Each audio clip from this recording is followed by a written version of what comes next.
Kaya guys, dapat hindi natin pagkulang sa bahala yung mga ganyang bagay. Kailangan talaga natin pag-usapan yan. May problema kayo, pwede nyo sabihin sa amin. Huwag kayong mahihiya guys.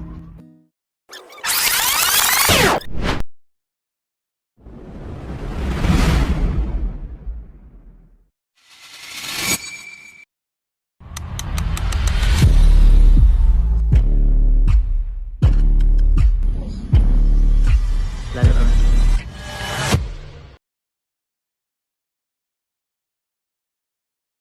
Naghintay ka ba? Wala na! It's a prank!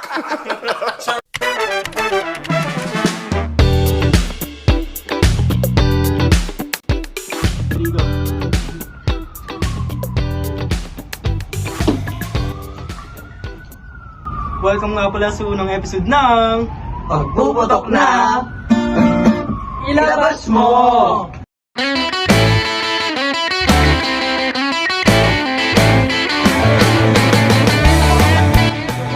Ibig sabihin kasi talaga na sinabi namin guys is yung ano, kapag problema ka, kapag punong-puno na talaga yung problema mo, kailangan mo talagang ilabas yan.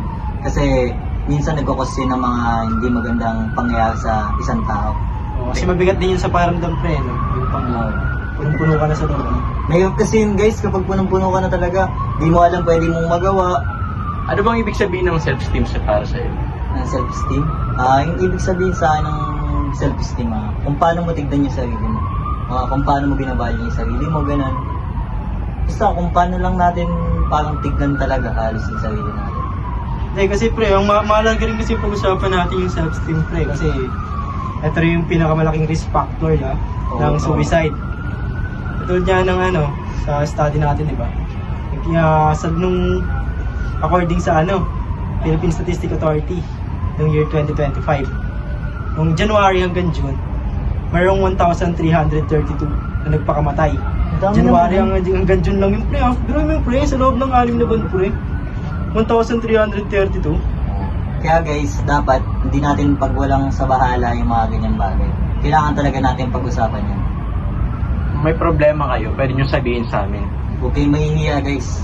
Kayo naman, kayong tatlo, may problema ba kayo? Sample natin yung sa pamilya ko. Itong nabababaan ako ng tingin ko sa sarili ko kasi dalawa kong ate, pareho sila academic achiever, like matatalino talaga sila. Etong pangalawa kong ate, IE graduate, which is IE rin naman ako. Pero yung sa kanya kasi, maraming ganap sa kanya. Siya, academic achiever talaga. Siya, hanggang 4th year, wala siyang 5, like, puro uno siya. Tapos ako, first year pa lang, tapos first grading, tawag din? Na ako agad, dami ko na agad 5. Kaya nabababaan ako sa, tingin sa sarili ko. Feeling ko, di talaga worth it sa akin tong course na to, ganito, ganyan. Kasi, hindi naman natin pwede sabihin na wala akong choice kaya ako nag-IE. Siyempre may mga choice ako, pwede ako mag-edu, mag-business o kung ano man. Pero ba't ko pinili yung IE? Kasi, dun graduate yung ate ko parang piling ka matutulungan niya ako. Which is natutulungan naman niya na ako ngayon. Pero magkaiba kami ng mindset. Kaya siya, matalino talaga siya kaysa sa akin. Kaya dun ako nabababa ng tingin sa sarili ko. Kaya feeling ko talaga hindi worth it. Libre. Pre, worth it yun. At saka huwag mo i-compare yung sarili mo sa iba. Kasi ikaw ka. At saka may tayo, may difference tayo. Matalino naman tayo sa ibang way lang. At saka huwag mong pressurein yung sarili mo sa academics. Enjoy mo lang yung college life. Saka huwag mo ibaba yung sarili. At saka time management lang. Oo pre, kasi sabi yung alam niyo yung pre, yung concept na ng multiple intelligence. Oo, ayun. Ano yun? Oo. Yeah. Ayun sinasabi. Yung sabi doon, na bawat individual ikaw, meron doon tayong iba't ibang talino. Kumbaga may mga bagay doon tayo na nagagawa na hindi na kaya gawin ng iba. Hindi kaya gawin ng iba. Kumbaga, yung uniqueness ng isa sa natin. Kumbaga, unique tayo lahat. Kumbaga, kaya pre, talagang may compare yung basta mo lang, tanggapin mo lang kung sino yung ikaw talaga. Kasi syempre may mga bagay ka naman na hindi kayang gawin ng ate mo, di ba? Oo. At saka kung paano mo talaga siya ma-overcome. Kailangan mo talaga mag-aaral pa ng mag-aaral. Para Like, go with the flow lang. Balang araw din. Kayo pre, Kayo pa baka ba? may gusto kayong sabihin Ay about nga- sa sarili. Ay nga pre, about sa akin. Kasi, as for me, panganay, siyempre, may pressure yan. Tsaka, ako yung nilulook up ng mga kapatid ko, siyempre, panganay. Kaya yun. Kaya, talaga, disiplina talaga sa sarili. Tsaka, ayun talaga. Kailangan mo talaga kumayod para sa pamilya. Tsaka sa sarili din. Tsaka sa school, kahit ano naman, kahit pa paano nakakasabay naman ako, pero ano talaga eh, nahirapan talaga, may struggle talaga. Siguro pre, di naman may iwasan natin yung struggle. Kumbaga, yun yung nagpapaano sa atin bilang human. Kumbaga, kailangan talaga nag-i-struggle tayo sa buhay. Kasi kapag di tayo nag-i-struggle sa buhay, ibig sabihin, hindi tama yung ginagawa natin. Kumbaga, yung struggles, parang yun yung nagbibuild sa atin sa kung ano man tayo. Balang araw. Especially panganay ka pa. So, balik Isipin mo na din lang sila. Isipin mo na lang na alam mo yung mga challenge na kaya mo naman siguro magpasan. Isipin mo lang siguro na kaya mo yan kasi ikaw yan. Tsaka Tsaka, ng ibang mga gawa niyan pre, ikaw lang.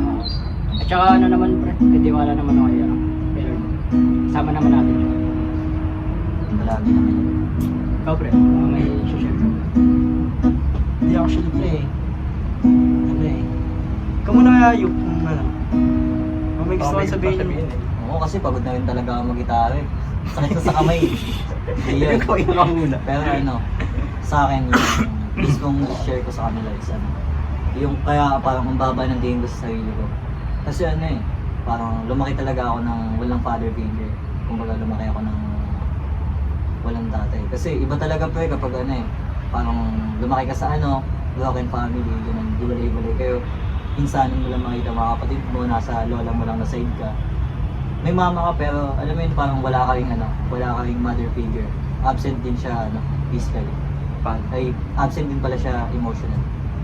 Kasi ano eh, parang neglected ako eh. Middle child kasi ako eh.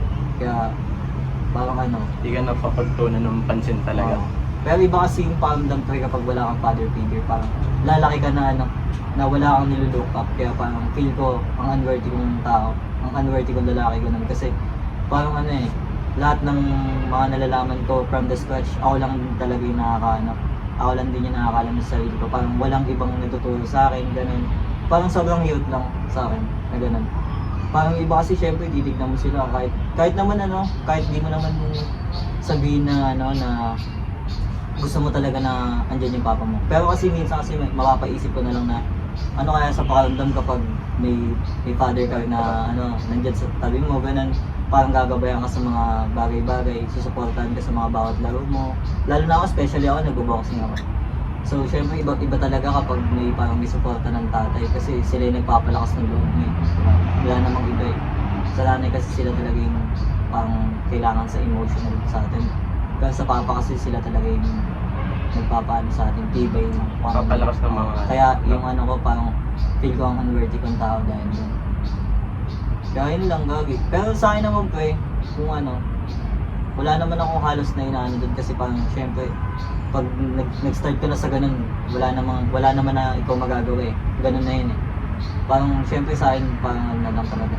Trying to be best na lang palagi. Kumbaga lahat na lang gagawin ko, mas better sa kung ano ka. Ano lang, gagi. Di sa totoo lang pre, na-admire ko yung ano mo. Yung, yun, na mas better ka sa kahapon mo. Yung siguro pa pagpatuloy mo lang siguro yung ganyang mindset na ano, na iba ka sa kahapon, na habang lumilipas yung araw, may next magbabago sa'yo. May bumabago sa'yo. Kumbaga, much better ka na. Nagde-develop. Kumbaga yung kalaban mo, Sarili mo lang. sarili mo. Kalaban mo kung sino kayong kahapon. Siyempre, kasi ano ba yan? Hindi naman kailangan. Lamangan mo yung kahapon.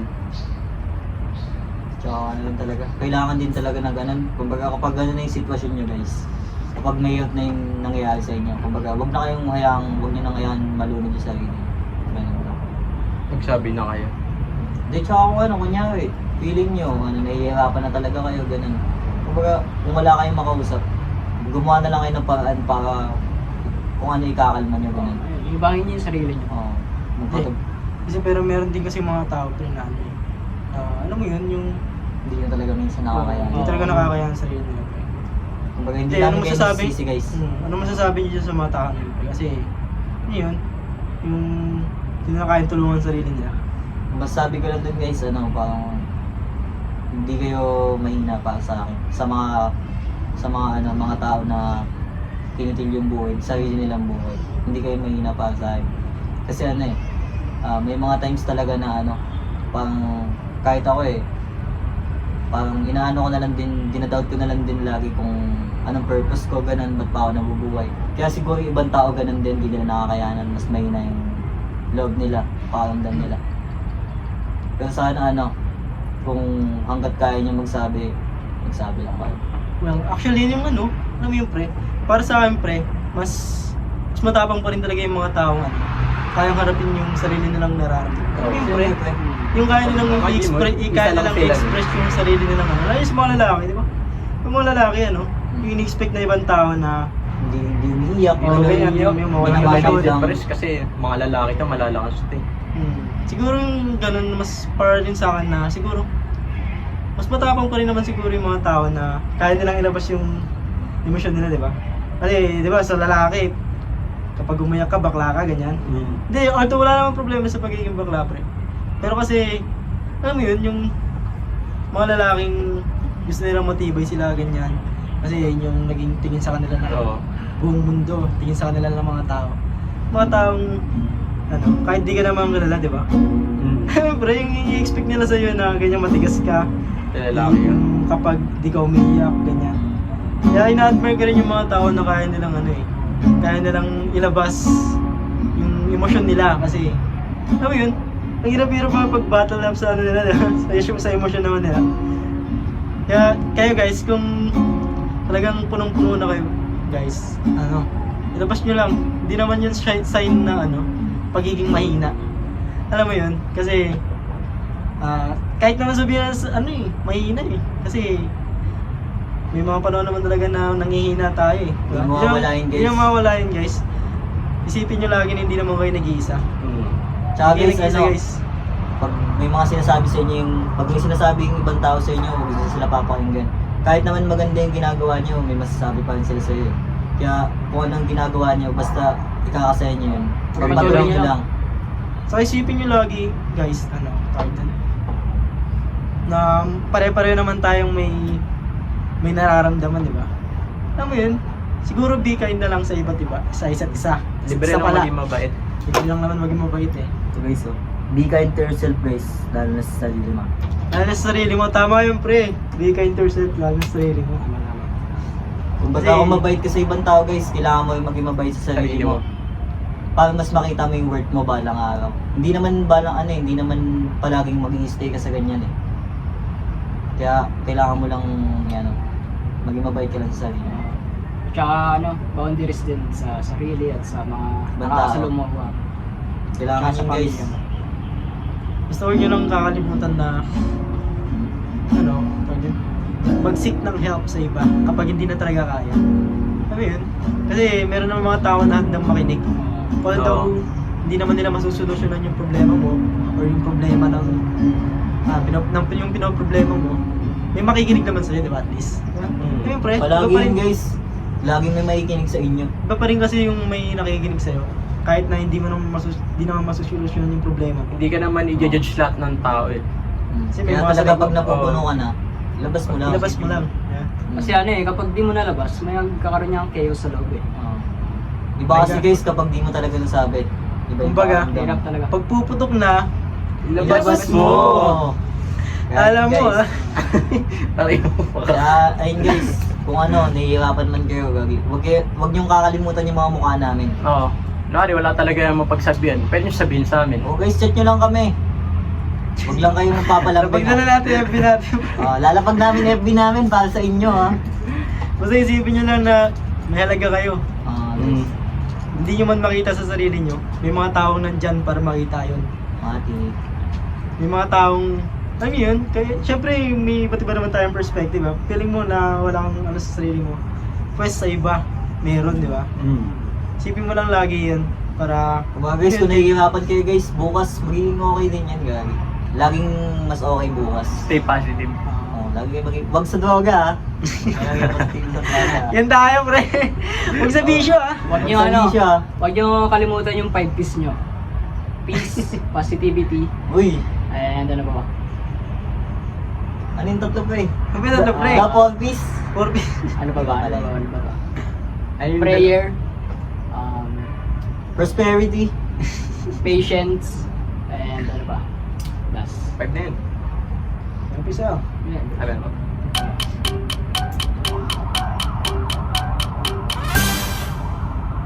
The 5 piece. Amen? Peace. Okay na ba peaceful? Meron ba? Oh, peace. Prosperity na lang tol. Ayan, Ganun din yan eh. Ayan Basta, lang, ayan lang. lahat na makakatulong sa pagkatao Okay. nyo guys ha. Ha? Hindi, kung isipin nyo man na ano, tawag dyan, na kailangan nyo na mag-attempt, ganyan, or kung iniisip nyo na wala na ibang way, wag. Kasi, Talk to yun. G. Alam namin, naintindihan naman namin na, Lumapit lang kayo ayun na kayo. talaga yung way nyo para sa sarili nyo. huwag nyo sabihin Para- hindi namin naintindihan kasi nanggaling na rin kami dyan. In-overcome lang namin. Hindi, I mean, okay, ayos lang yun kahit di nyo pa na-overcome. Pero, ang point lang kasi namin, kung wala na talagang ibang way, meron yan, maghanap kayo. Palaging may way guys. Oo. Hindi dapat kayo mawawalan sa settings ha. Kumbaga, ano, ngayong Google araw, nyo lang. Ah. masama, sa susunod, okay na yun. Tsaka guys, kung ano, kasi kung ano yun- madadapa kayo ngayon, Oo. pwede kayong tumayo Kasi mamaya. ano eh, temporary lang Kaya yun. bukas na bukas na eh. Magkaroon man ng sugat, hiram din yan. Yun. Pero huwag niyong hawak-hawakan yung sugat guys ha. Huwag niyong hawak-hawakan yung Huwag sugat niyong guys. papakailaman. Hindi maghihilom ang isang sugat kapag patuloy itong hinahawakan. Kasi ano, healing takes time. Yun man. Ayun din pala guys. Kailangan din pala ng time guys. Siguro base ko rin na ano, tawag din. Yung mga bagay na gusto nyong gawin. Gawin nyo lang ng gawin. Oo. Kasi Basta na, ang sakal As long mo as sa'yo. you're happy guys. Oo. Basta di kinakapak ng tao. Di kayo nabibisyo. O, di kinag... Ayos yan. Di, kahit nagbibisyo kayo guys. Basta maayos kayong tao. Tsaka ano, lapit din kayo kay Lord. Ayan, Ah, the best, talk to the best G. answer. Oo, Yan, talk to guys. G. G. Okay, box yan. Outro. So yun guys. So, ayun nga. Hindi na kami na ano.